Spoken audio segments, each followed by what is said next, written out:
Hello friends, you are welcome back to Creative Events International. Today I'm making this double twist headwear.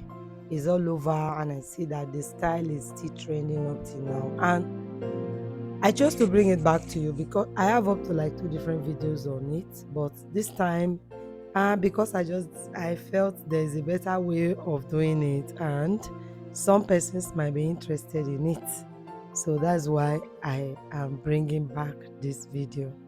So I am using a damask material and I will just cut out, let's say 5 inches by 30, or if you have material that is above 30, 45, whatever is fine. I think I will even prefer like by 40, 45. So I cut out two pieces for that and then I went ahead to hem it, as in fold it from the left, fold it from the right, so that when I'm wrapping it, I will not have any part of it that would be uh, pulling thread. So you want to avoid that. So after sewing the edges, after sewing the edges, I'll keep it aside. I'll keep it aside. Then I want to cut the part I will be using to make the star bow, which is the bow at the back, and it's like a star. So you are supposed to cut it like a square. You cut a square so it can be 8 by 8, can be 10 by 10, it can be 6 by 6. But what I have is 9 by 8. I did it that way because by the time you are sewing the edges, it will reduce to 8 by 8. Hmm? So quickly, I just like sewed the four corners. I left a part of it opened, and I left that part opened because I would need to fix in a breast tube to it. You can fix in chest wadding, you can fix in breast tube. Out of breast tube and chest wadding, I believe the strongest is breast tube, and then the chest wadding can still do the same work, but then you would need to like iron it so that the facing can be sticked to the material. So after sewing it like this, I'll just turn it over, arrange it, and then I'll bring the um, breast tube, hmm, cut it to size, and then fix it inside. I'm doing that so that I can get some level of thickness in the bow. So if you don't want to do that, you can just use your material. There's no big deal. But with this inside, the boldness of the bow will be seen. So it's a thing of choice. Do you want it very bold? Do you want it to be seen, or you just think you can use the material like that? Even when you use the material like that, it's still going to be okay. All right. So we sew round the edge again. That is after fixing in the breast tube or chest wadding, as the case may be. We sew it round the edge, four corner again, so that it can be very neat. Before we go through the middle, like from one, dividing it into two triangles with our thread and then pulling it together.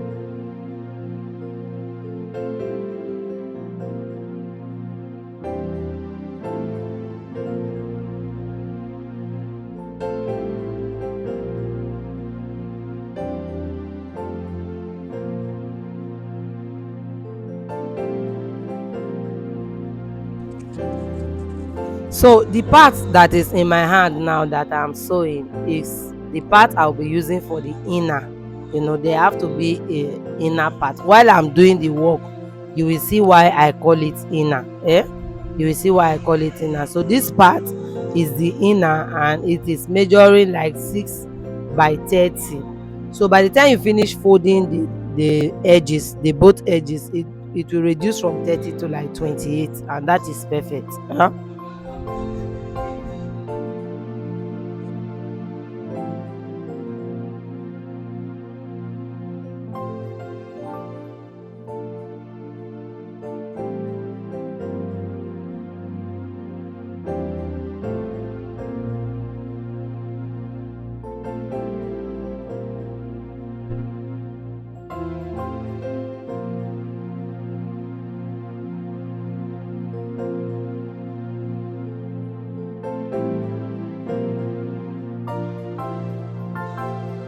So I'll show you how I made what is in my hand right now and what I used to make it, because that's the new thing I started using to create these twists. That's what I normally use inside now, and it's easier than every other one to use because it will be you can sew it.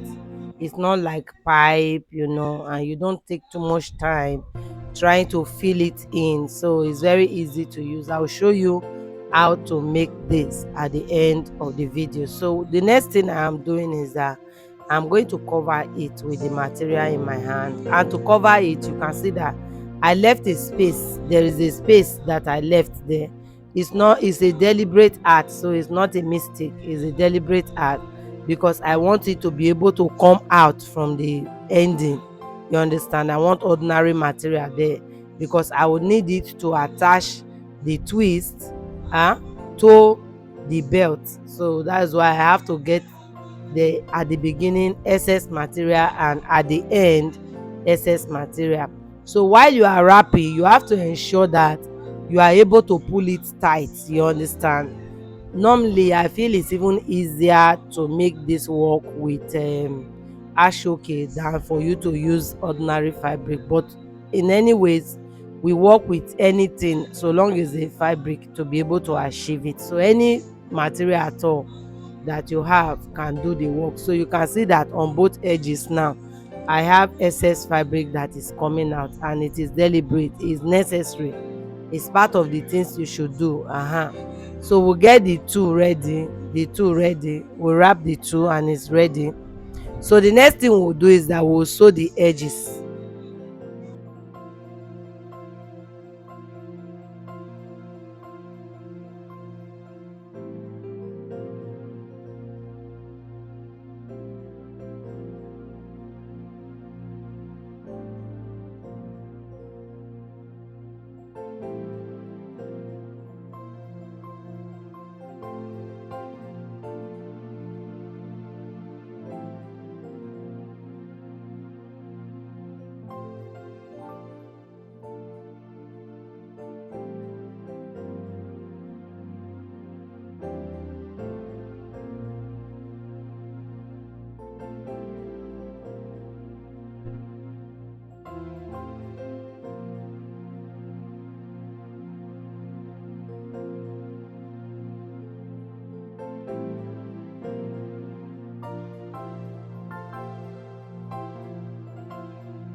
This is how I make this part. Other persons might have different method of doing it. So when I want to attach the inner, after sewing the first part, I will stop.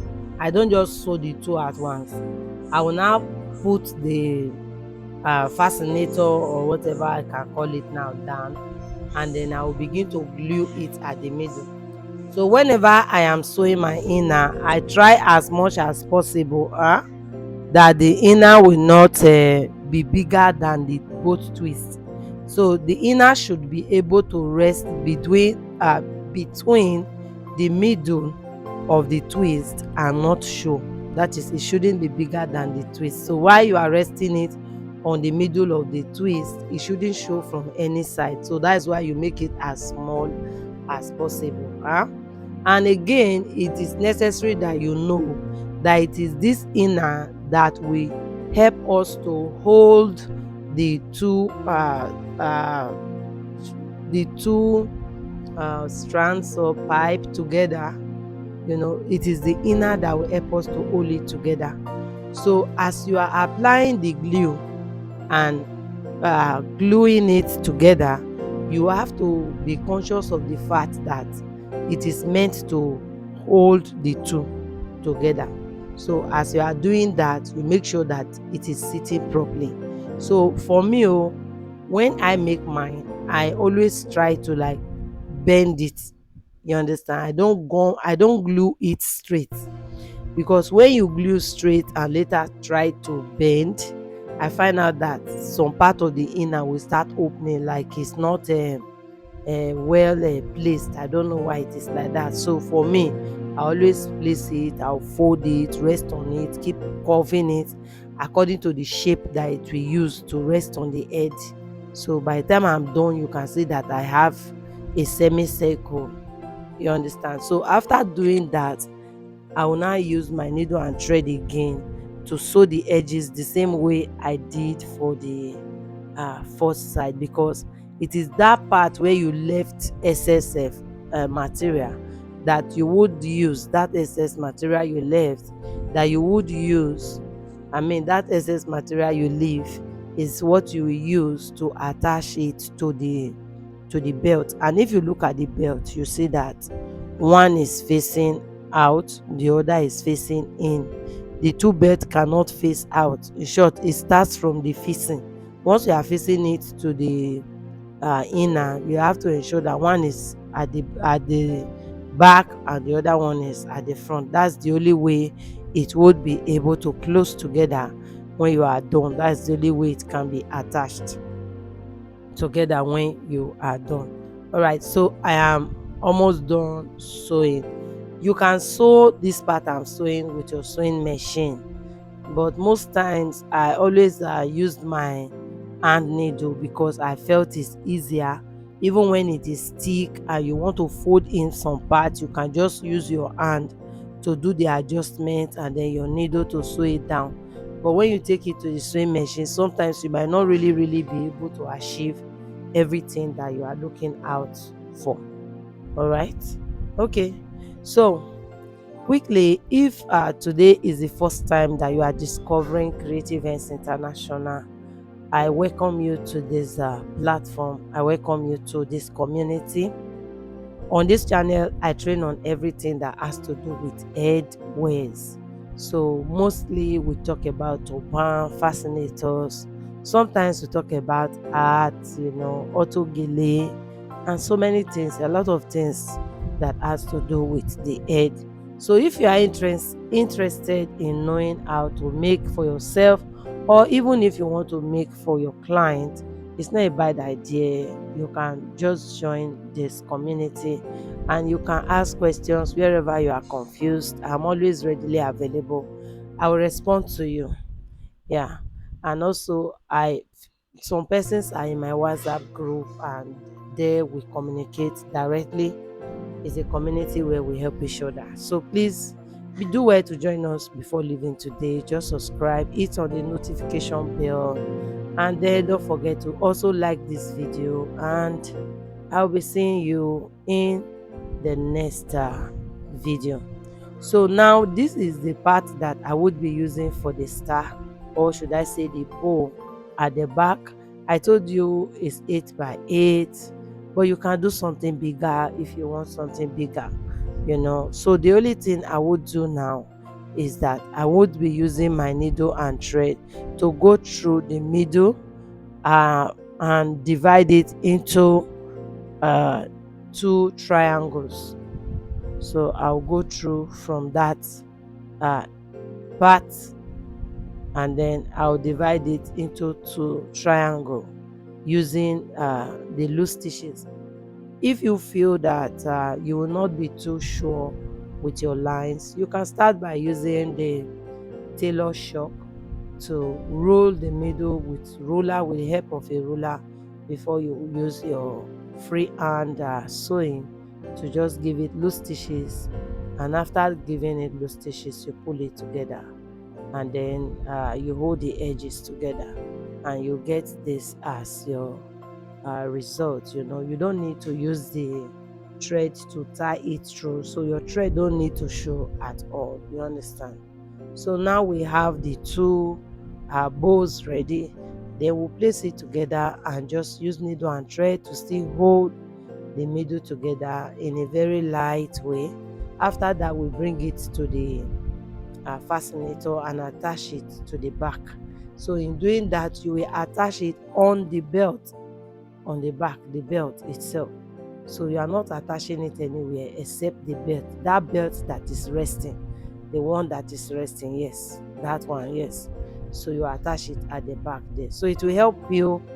It will become adjustable, so anybody can wear it, even your own child, little baby can wear it, somebody whose head is bigger than yours can wear it.